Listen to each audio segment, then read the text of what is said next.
काठमांडू नेपालको परराष्ट्र मंत्रालय र नेपाल परराष्ट्र सेवालाई संस्थागत गर्ने विशिष्टीकृत स्वरूपमा विकास गर्ने कार्य राजनीतिक नेतृत्वको प्राथमिकता पर्न सकेको छैन। परराष्ट्र नीतिको सञ्चालन र कूटनीतिक संयन्त्रहरूको जिम्मा पाएको परराष्ट्र मन्त्रालय राजनीतिक नेतृत्वको निशाना बनिरहेको छ। त्यसैले परराष्ट्र सेवाका लागि यो समय चुनौतीपूर्ण बनेको छ। यी चुनौतीहरू अन्तर्सम्बन्धित र अन्योन्याश्रित देखिन्छन्। छिमेकी राष्ट्रबीच सहयोग, समन्वय, समझदारी र एकैबद्धताको आवश्यकता रहन्छ। सहयोग, समझदारी र सद्भावको वातावरणको निर्माण चाहिन। असल र परिपक्व कूटनीतिले गर्छ। निरीहता र दम्भले कूटनीति चल्दैन। देशभित्र राज्यका विभिन्न संयन्त्रबीच समन्वय गरेर परराष्ट्र नीति कार्यान्वयन गर्ने कूटनीतिक संयन्त्रलाई प्रभावकारी बनाउन आवश्यक छ। प्रभावकारी कूटनीतिक संयन्त्रले मात्र चुनौतीलाई अवसरमा परिणत गर्न सक्छ।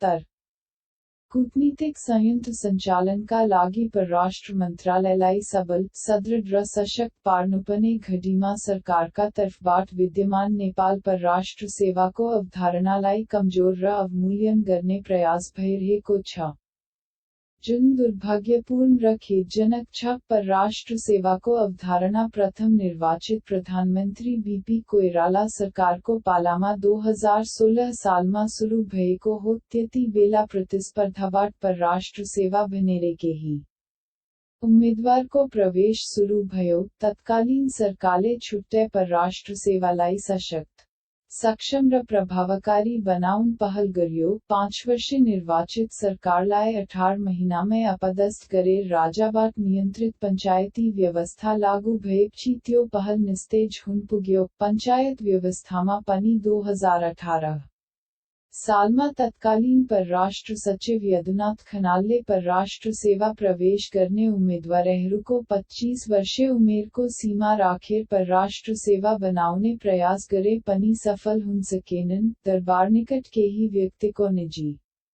स्वार्थका कारण खनालको प्रयासले सार्थकता पाउन नसकेको हो। खनालको प्रस्तावलाई निस्तेज पुन सकेकामा तत्कालीन शासकहरू सफलताको आत्मरतिमा रमाए। नेपालको प्रशासन सेवाअन्तर्गत परराष्ट्र समूहलाई विभिन्न समयमा शासकको स्वार्थानुसार कमजोर बनाए चलखेल भइरह्यो। परराष्ट्र सेवामा व्यावसायिकताको जग बसल्नुअघि नै चौतर्फी आक्रमण सुरु भयो।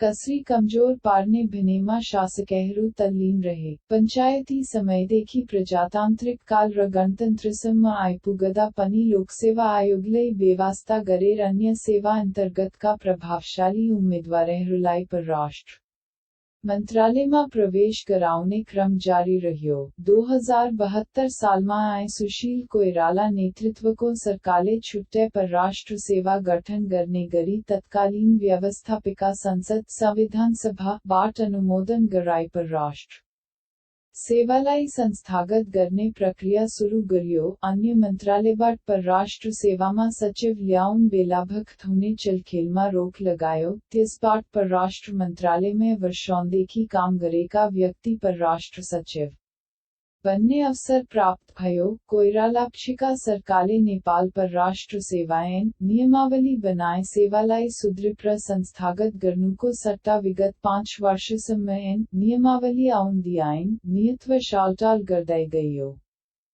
वर्तमानको बलियो सरकारको नीतिमा समेत कूटनीति प्राथमिकता पर्न सकेको देखिँदैन।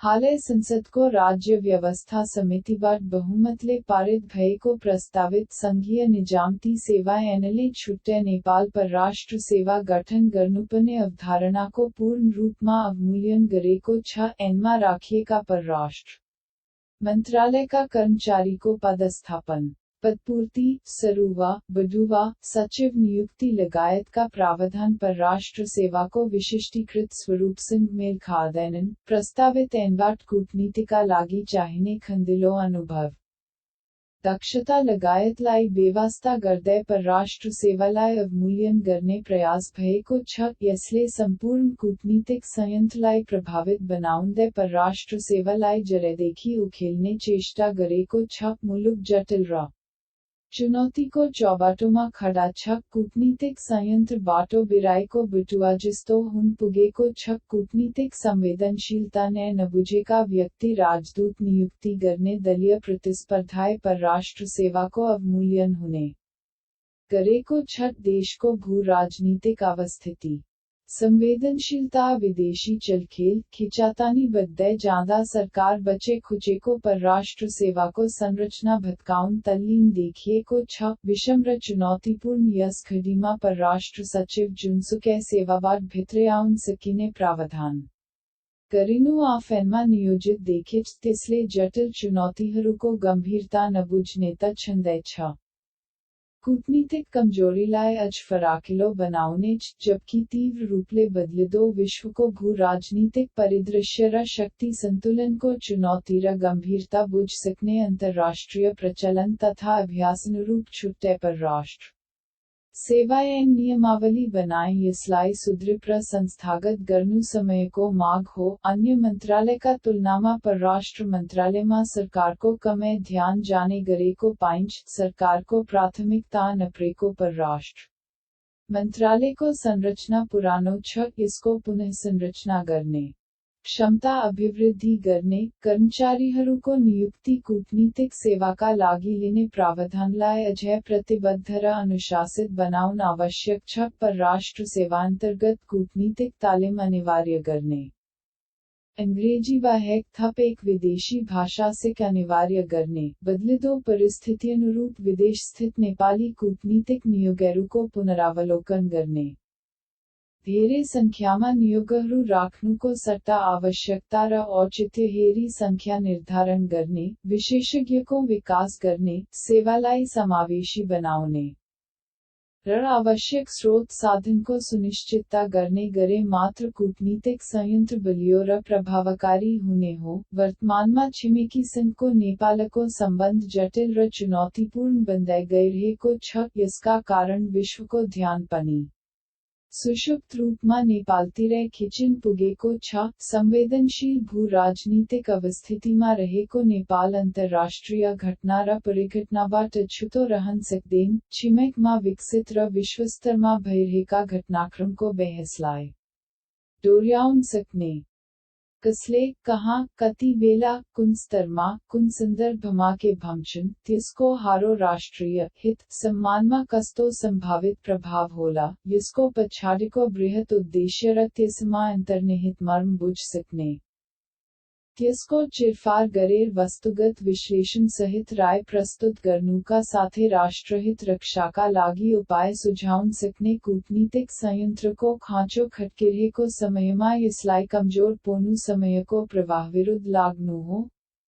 देशको इतिहास र भूगोलको यथार्थलाई बुझ्न खोज्नु हो। यस्तै मनस्थिति रहिरहने हो भने समस्या र चुनौतीले हामीलाई थिच्दै जानेछन्। सबल सुदृढ र प्रभावकारी कूटनीतिक संयन्त्र नै नेपाल जस्तो राष्ट्रको सम्मान सुरक्षा र विकासको पहिलो र अन्तिम शस्त्र हो। समय नघर्किँदै राज्य नेतृत्वले यसलाई बुझ्नुपर्छ र कूटनीतिक संयन्त्रलाई सुदृढ गर्न लाग्नुपर्छ। हामीले अरूलाई बुझ सक्नुपर्छ र हाराबारे पनि उनीहरूलाई बुझाउन सक्नुपर्छ। छिमेक र मित्र राष्ट्रबाट सद्भाव समझदारी सहानुभूति र समर्थन लिन सक्नुपर्छ र यसमा कूटनीतिज्ञहरूको भूमिका महत्त्वपूर्ण हुन्छ।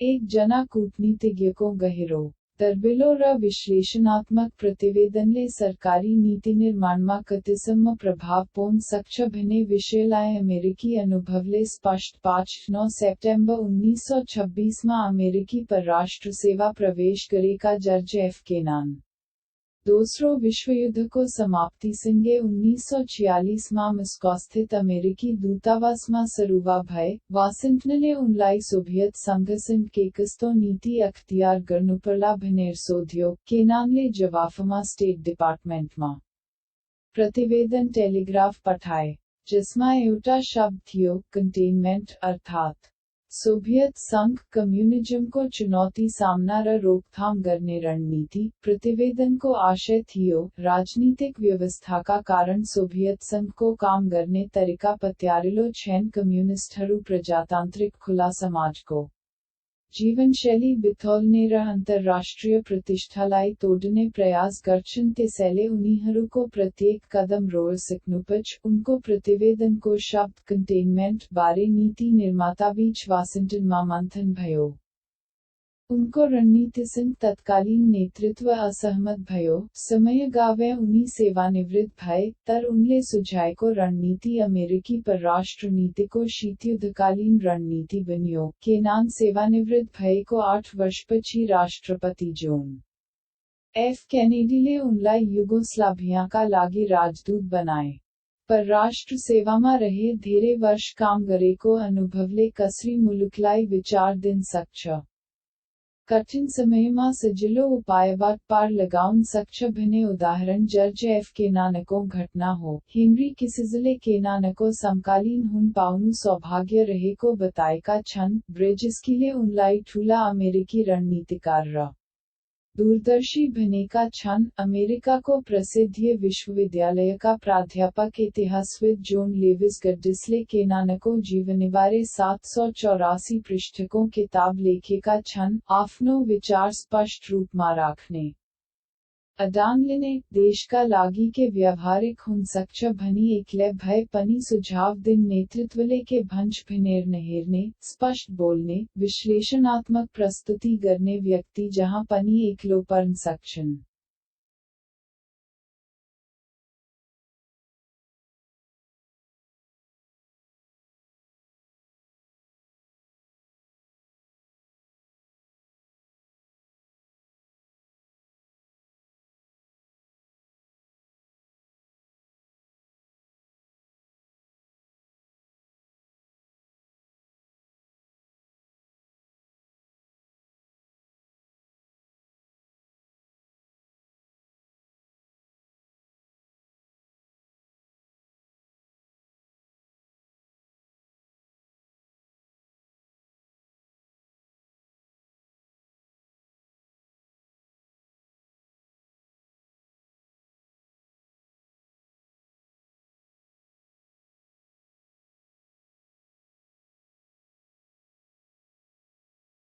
तैपनि तिनले आफ्नो व्यावसायिकताको मर्म र इमानदारीलाई जोगाउँछन्। कूटनीतिज्ञ केनान त्यही श्रेणीमा पर्छन्। परराष्ट्र सेवामा बिताएको लामो अवधि कार्यको अनुभवबाट निस्किएका विचारले मात्र कूटनीतिलाई सहज बनाउँछन् र देशलाई अप्ठ्यारो समयमा बाटो देखाउँछन्। नेपालको प्रस्तावित संघीय निजामती सेवा ऐनले छुट्टै नेपाल परराष्ट्र सेवा गठन गर्नुपर्ने अवधारणाको अवमूल्यन गर्दै कूटनीतिमा व्यावसायिक प्रवृत्तिको विकासलाई निरुत्साहन गरेको छ। सरकारले अरू सेवाबाट परराष्ट्र सचिवमा सरुवा गर्न सक्ने प्रावधान राखेर कूटनीतिक संयन्त्रलाई क्षत विक्षत पार्ने पहल गरेको देखिच संसद स्थगन भएकाले निजामती विधेयकबारे हुने छलफल पनि स्थगित छ। यसलाई रोक्नुपछि र परराष्ट्र सेवाको विशिष्टीकृत स्वरूपअनुसार छुट्टै परराष्ट्र सेवाको गठन गरेर 21औं शताब्दीका चुनौतीहरूको सामना गर्न सक्ने र समाधानका उपाय प्रस्तुत गर्न सक्ने कूटनीति विकास गर्नुपछि अहोरात्र फिल्डमा खट्ने कूटनीतिज्ञलाई प्रोत्साहन गर्नुपछि परराष्ट्र मन्त्रालय आफैनमा निष्प्रभावी देखिच। यसका मुख्य कामहरू अरू मन्त्रालयमा सार्दा अन्तर्मन्त्रालय समन्वयको अभाव देखिच। संघीय नेपालमा परराष्ट्र नीतिको सञ्चालन सम्पूर्णतः केन्द्र सरकारमा निहित रहने भनी संविधानमै स्पष्ट प्रावधान छ। नेपालमा कूटनीतिलाई जीवन्त पौन परराष्ट्र मन्त्रालयको मर्मत सम्भार आवश्यक छ।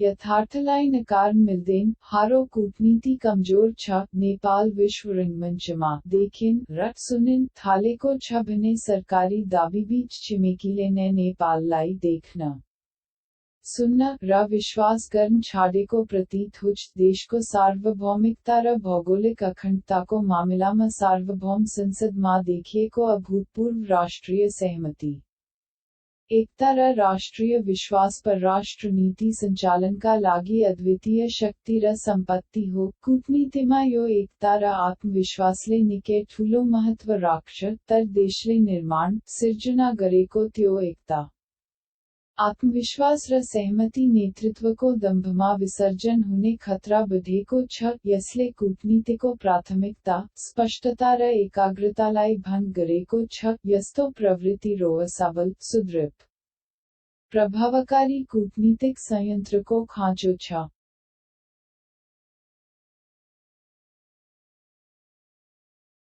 कूटनीतिक संस्थाहरू संयन्त्रहरू बलियो भए मात्र जर्जएफकेना जस्ता कूटनीतिज्ञको सेवा प्रवेश र विकास होस्। नेपालको आवश्यकता भनेको दूरदर्शी कूटनीतिज्ञले राजनीतिक नेतृत्वलाई स्पष्ट सही सल्लाह र विकल्प वस्तुगत विश्लेषण सहित सुझाव प्रस्तुत गर्नु हो। सम्पर्क र भिन्सुनका आधारमा अवसर पाउनेले आज्ञापालन त गर्ला, तर मात्र आज्ञापालनले कूटनीतिलाई परिपक्व बनाउँदैन। राजनीतिक नेतृत्वलाई आफूलाई लागेको सान्दर्भिक विषयको विश्लेषण सुनाउन धक मार्नु हुँदैन। कार्यक्षेत्रबाट सरकारलाई निरन्तर रिपोर्टिङ गर्नु कूटनीतिज्ञको आधारभूत कर्तव्य हो। दोस्रो विश्वयुद्धपछिको विश्व व्यवस्था अहिले अस्तव्यस्त छ। यसको नेतृत्व गरेको अमेरिका नै यसबाट टाढिँदै गएको छ। वर्तमानमा कोरोना महामारीले भू राजनीतिक परिदृश्यमा देखिएका घटनाक्रमलाई अझ तीव्र पारेको छ, जटिलता थपेको छ। हाम्रा छिमेकीहरू चीन र भारत नयाँ विश्व व्यवस्था निर्माणमा अब निर्णायक शक्तितम्भका रूपमा रहने निश्चित छ। उनीहरूको रूपान्तरित शक्ति प्रभाव र भूमिकाका कारण नेपालको भूराजनीतिक संवेदनशीलता अरू बढ्नेछ। यसले हिमाली भेगको भूराजनीतिक परिदृश्यलाई थप जटिल बनाउनेछ। शक्तिराष्ट्रहरूको भीड र चलखेल बढ्नेछ। तीव्र गतिको प्रवाहमा चुनौती र अवसर मिसिएर आउनेछन्। साबिको कूटनीतिक शैली यस्तो चुनौती सामना गर्न अपर्याप्त रहनेछ। नेपालले अनुसरण गर्दै आएको सन्तुलित नीतिलाई अरू तिखार्नुपर्नेछ। विवेक प्रदर्शन गर्नुपर्नेछ। चुनौतीलाई चिदै अवसरमा परिणत गर्नुपर्ने बेला कूटनीतिक सेवा र संयन्त्रलाई हल्का बनाउन खेलाँची गर्नु दुर्भाग्यपूर्ण हुनेछ। कान्तिपुर दैनिकमा दिनेश भट्टराईले लेखेका छन्। प्रकाशित शुक्रबार 23/2077।